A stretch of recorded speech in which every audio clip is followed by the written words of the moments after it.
Friends दोस्तों, कैसे हो आप सब। आई होप कि आप सब अच्छे होंगे। दोस्तों तो मैं आपको बता दूं, मैं आपका हिस्ट्री में जो क्लास 7 की एनसीईआरटी पढ़ा रही हूँ, उसका आपका उस बुक का एनसीईआरटी का आपका 8वां लेसन चल रहा था, यानी कि पार्ट 8। तो पार्ट 8 के अंतर्गत हम लोग क्या पढ़ रहे थे? मुगल साम्राज्य की स्थापना।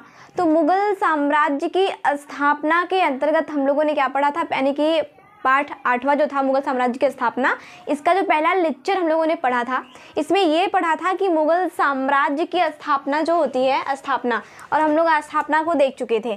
तो यहाँ पे मुगल साम्राज्य की जो स्थापना किया जाता है वो किसके द्वारा किया जाता है? तो वो बाबर के द्वारा किया जाता है। ये बात हमने क्लियर कर दिया था पहले ही लेक्चर में। फिर हमने आपसे ये कहा था कि जो भी शासक मुगल का, मतलब हम लोग ये देखेंगे इस लेसन के अंतर, मतलब इस लेसन के अंतर्गत कि इसमें कितने शासक आते हैं, हाँ, और ये कितने वर्षों तक इसका शासन चलता है, और उन कितने वर्षों में कौन कौन से शासक करते हैं, जो हम लोग को सुनने को मिलता है। बाबर, हुमायूं, अकबर, शाहजहां, जहांगीर, सलीम, इन सब का जो नाम मिलता है। तो इन सब के शासकों के बारे में हम सब इसी पॉइंट यानी कि इसी टॉपिक के अंतर्गत हम लोग को पढ़ने को मिलेगा। तो दोस्तों, हमने पहला लेक्चर जो पढ़ाया था, तो उसमें मैंने आपको यानी कि इसके संस्थापक बाबर के बारे में चर्चा की थी। तो बाबर को लेकर के हम लोगों ने कुछ पॉइंट पर भी चर्चा कर लिया था। तो आज हम लोग ये देखने वाले हैं, कल तो हम लोग ये देखे थे कि बाबर मुगल साम्राज्य के संस्थापक माने जाते हैं, इनके बारे में हम लोगों ने देखा था कि कहाँ के शासक थे, इन्होंने कितने अल्प आयु में ही इन्हें फरगना पर, यानी कि फरगना का जो राजकाज था वो संभालने लगे अपने पिता के बाद। फिर उसके बाद हम लोग ये भी देखे थे, ठीक है। तो आज हम सब, यानी कि आपका जो पार्ट 8 चल रहा है, यानी कि मुगल साम्राज्य की स्थापना। तो मुगल साम्राज्य की जो स्थापना होती है वो 1526 से 1556 ईस्वी तक इसका शासन काल रहता है। फिर उसके बाद में आज जो दूसरा लेक्चर चलेगा उसमें हम लोग ये जानेंगे बाबर। उसके बाद आज हम लोग ये पढ़ेंगे कि बाबर के भारत पर आक्रमण का क्या कारण था। हाँ, यानी कि पहले पॉइंट में तो ये देखा था कि बाबर के बारे में, बाबर कैसा शासक था, उसे बाबर के नाम से क्यों संबोधित किया गया, और बाबर शब्द का मतलब क्या होता है। तो ये सारी बातें हम लोग फर्स्ट लेक्चर में देख लिए थे। तो आज सेकंड लेक्चर में हम लोग का जो टॉपिक है वो ये है कि बाबर का, यानी कि बाबर के ऐसे क्या कारण थे जो बाबर ने भारत पर क्या किया, आक्रमण किया। तो आज हम लोग उस खास तौर पे उस कारण पर चर्चा करेंगे। तो चलिए हम अपना टॉपिक स्टार्ट करते हैं। दोस्तों देखिए, यहाँ पे आप देख पा रहे हो कि यहाँ पे लिखा है पार्ट 8, यानी कि लेसन 8 चल रहा है।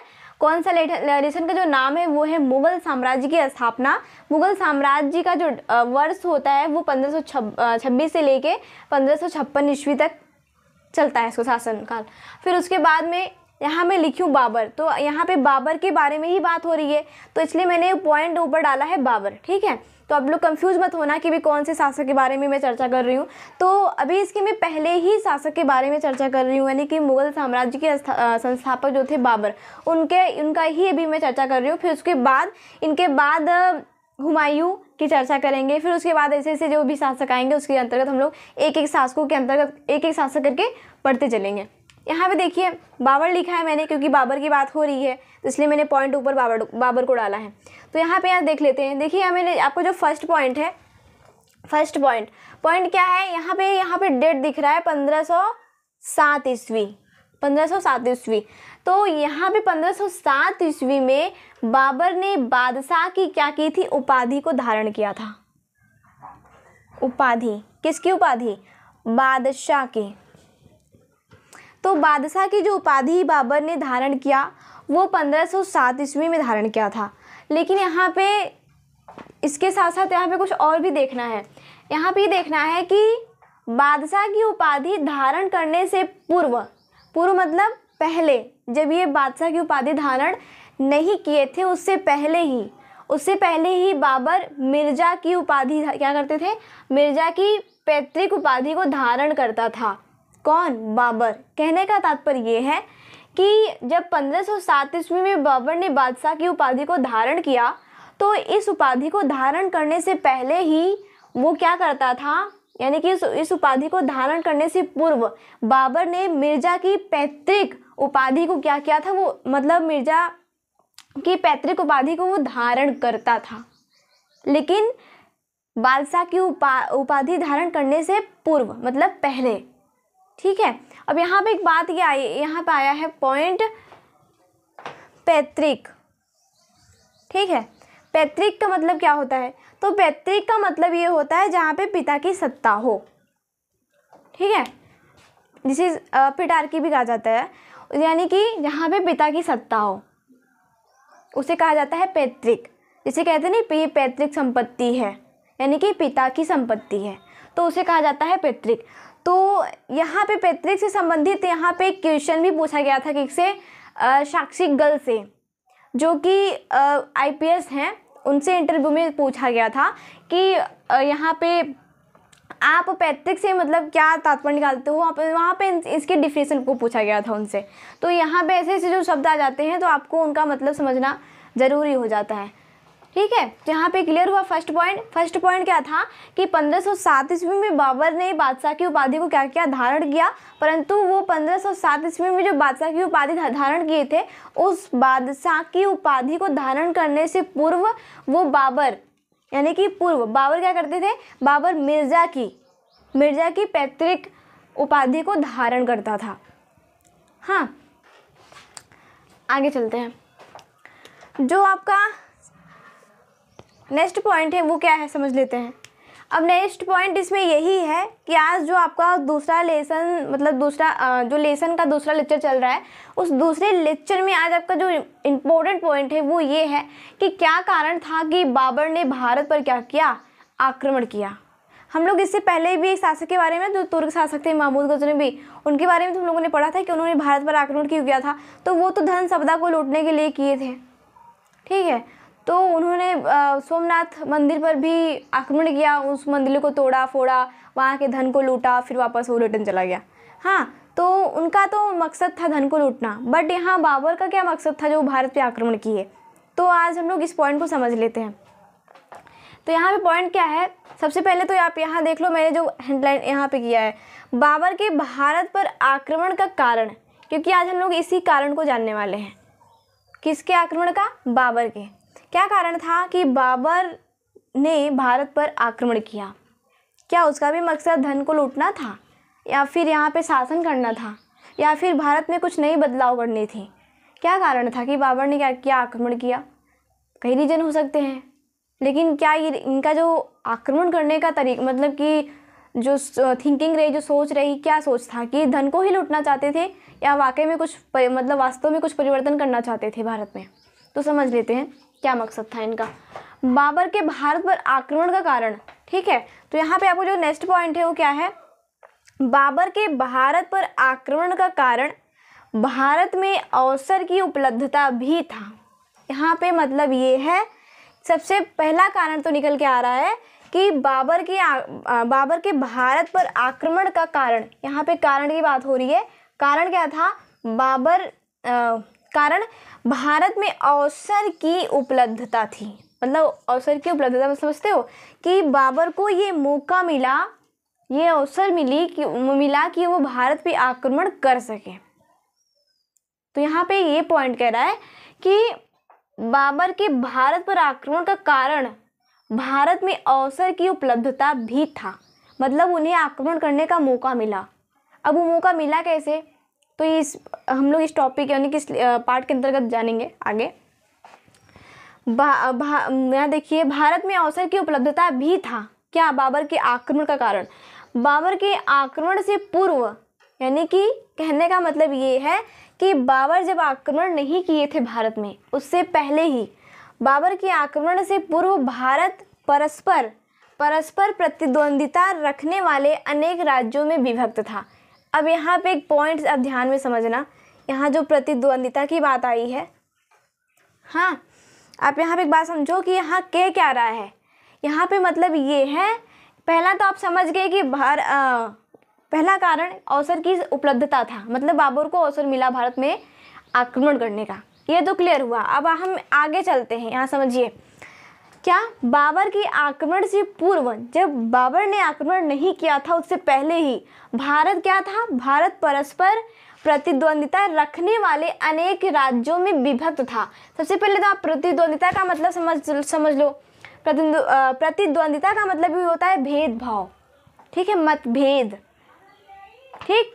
तो यहाँ पे आप समझते चलो। अब ये समझो क्या कह रहा है कि जब बाबर ने भारत पर आक्रमण नहीं किया था, उससे पहले ही भारत क्या था, परस्पर उन राज्यों में विभक्त, यानी कि उन राज्यों में बट गया था, उन छोटे छोटे राज्यों में टूट चुका था, जिन राज्यों में क्या थी, प्रतिद्वंदिता थी, जिन राज्यों में अपना अपना मतलब रवैया, खान पान, तौर तरीके अपने हिसाब से उन छोटे छोटे राज्यों को चलाया जाता था जो वहाँ के शासक होते थे। तो भाई जब एक राज्य में एक शासक अपना शासन करेगा तो भाई वहाँ पे उसका तो वर्चस्व रहेगा ही, उसकी प्रतिद्वंदिता तो रहेगी ही, सीधी बात है। तो यहाँ पे वही बात कहा जा रहा है कि बाबर के आक्रमण से पूर्व ही भारत क्या था, यानी कि देखो ऐसा नहीं है कि ऐसा आप नहीं कह सकते हो कि जब भारत पर बाबर ने आक्रमण किया तभी ये छोटे छोटे राज्यों में मतलब कि बढ़ गया भारत, ऐसा आप नहीं कह सकते। क्यों नहीं कह सकते? क्यों यहाँ पे आप ऐसा नहीं कहोगे कि बाबर ने भारत पर आक्रमण किया तब भारत छोटे छोटे राज्यों में टूट गया, जी नहीं, यहाँ पे आप ऐसा नहीं कह सकते। क्यों? क्योंकि यहाँ पे जो टॉपिक, यहाँ जो पॉइंट मैंने लिखा है, पॉइंट क्या कह रहा है कि बाबर के आक्रमण से पूर्व ही, जब वो आक्रमण नहीं किए थे, उससे पहले ही भारत उन छोटे छोटे राज्यों में टूट चुका था, उन छोटे छोटे राज्यों में बढ़ चुका था, जिन राज्यों में अपना वर्चस्व यानी कि अपना प्रतिद्वंदिता थी, ठीक है। यहाँ पे देखिए, अब यहाँ समझो, अभी तो समझ गए आप कि उनके आक्रमण से पहले ही भारत छोटे छोटे टुकड़ों में मतलब राज्यों में विभक्त था, बटा हुआ था। तो यहाँ पे समझो देश में कोई सार्वभौमिक सत्ता नहीं थी। यहाँ पे इसको पहले समझ लो, ये तो क्लियर हुआ कि राज्यों में विभक्त था, लेकिन अब यहाँ समझो क्या, जब यहाँ पे भारत अनेक छोटे छोटे राज्यों में विभक्त था तो फिर कहने का मतलब ये है कि तब तो बाबर को और मौका मिला, ठीक है। तब यानी कि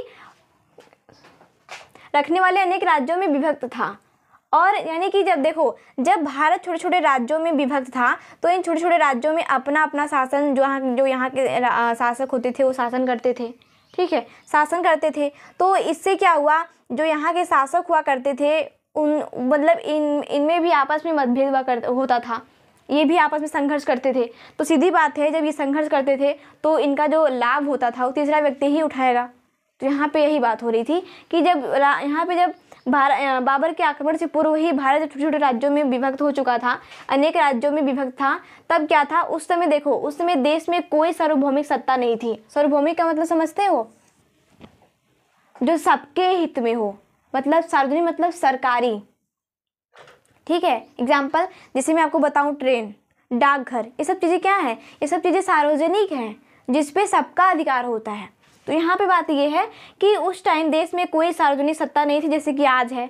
आज तो सरकार के माध्यम से एक देश को चलाया जा रहा है, लेकिन उस समय हर एक मतलब कि भारत छोटे छोटे टुकड़ों में विभक्त था और हर एक छोटे छोटे टुकड़ों में शासक अपने अपने तौर तरीके से वहाँ का जो शासन होता था, प्रशासन, उसे चलाते थे, ठीक है। तो लेकिन आज ऐसा नहीं है। तो यहाँ पे देखा जा सकता है, वही कह रहा है कि देश में कोई सार्वजनिक सत्ता नहीं थी उस समय जब आक्रमण हो रहा था, और प्रभुत्व के लिए संघर्ष चल रहा था। प्रभुत्व के लिए मतलब एकता के लिए। भाई वहाँ पे ऐसा तो नहीं है कि जितने भी लोग हैं सब लोग ही आपस में भिड़ते हों। भाई 100 लोग हैं तो उसमें 10-20 लोग तो ऐसे ही चाहेंगे ना कि यहाँ पे लड़ाई झगड़ा ना हो। हाँ, प्रभुत्व यानी कि वहाँ पे यही बात कह रहा है कि उस टाइम सार्वजनिक सत्ता नहीं थी, और प्रभुत्व के लिए मतलब एकता के लिए, भाईचारे की भावना के लिए, एकता के लिए, प्रभुत्व के लिए संघर्ष भी चल रहा था। जैसे कि राजा राम मोहन राय का भी एग्जाम्पल ले लीजिए। वो क्या चाहते थे, वो चाहते थे कि जो भारत के लोग हैं वो पढ़े लिखे, ठीक है, वो पढ़े लिखे। उन्होंने पुनर्जागरण की स्थापना कर दी। उन्होंने ब्रह्म समाज की स्थापना क्यों की, ताकि समाज को एक नई दिशा दी जा सके। हाँ, तो यहाँ पे भी वही हो रहा था कि यहाँ पे प्रभुत्व के लिए संघर्ष भी चल रहा था। जैसे कि राजा राम मोहन राय ने देश को एकता के सूत्र में बांधने के लिए संघर्ष किया, तो यहाँ पे भी वही संघर्ष हो रहा था कि प्रभुत्व के लिए संघर्ष चल रहा था उन राज्यों में जहाँ पे क्या था, विरोध, मतभेद, संघर्ष होते थे, ठीक, चल रहा था। फिर आगे चलते हैं। भारत किसी शत्रु का, समझो, भारत किसी शत्रु का जो कि अपने लिए साम्राज्य बनाने का साहस और महत्वाकांक्षा रखता हो, संगठित रूप से सामना करने की स्थिति में नहीं था। मतलब कहने का तात्पर्य ये है कि उस टाइम भारत इस कंडीशन में, इस स्थिति में नहीं था कि जिनके पास अपनी क्या हो वो जिसके पास अपनी महत्वाकांक्षा हो, जो संगठित रूप से हो। ठीक है, तो यहाँ पे पॉइंट मतलब ये कह रहा है कि उस समय भारत इतना शक्तिशाली नहीं था कि वो मतलब इन सब लोगों से लड़ाइयाँ कर पाता। और उस समय तो वहाँ पे कोई सार्वजनिक सत्ता भी नहीं थी कि एकता के सूत्र में सब लोग हों। यदि उस टाइम सब एकता के सूत्र में ही होते तो क्यों प्रभुत्व के लिए संघर्ष चलता, क्यों भारत छोटे छोटे राज्यों में बट जाता ना। यही कारण था ना कि वहाँ पे एकता का अभाव था। बस तो ये रहा बाबर के भारत पर आक्रमण का कारण। ठीक है, तो दोस्तों यहाँ पे आई होप कि आप लोग समझ गए होंगे मैंने जो पॉइंट किया। और यहाँ पे आपका एक नेक्स्ट पॉइंट ये है कि धन की लालसा। ठीक है, धन की लालसा, जो यहाँ पे जो धन की लालसा है, तो मैं अभी देखो अभी ये आपका जो पॉइंट है क्लियर अभी मतलब पूरा नहीं हुआ है। ठीक है, अभी पूरा नहीं हुआ है क्योंकि अभी बाबर के भारत पर आक्रमण के कई कारण थे, तो जिसमें से मैंने आपको 1-2 कारण बता दिया है। बाकी जो कारण है हम उसे नेक्स्ट वीडियो में बताएंगे। Okay guys, thank you so much. हम फिर मिलते हैं नेक्स्ट वीडियो में।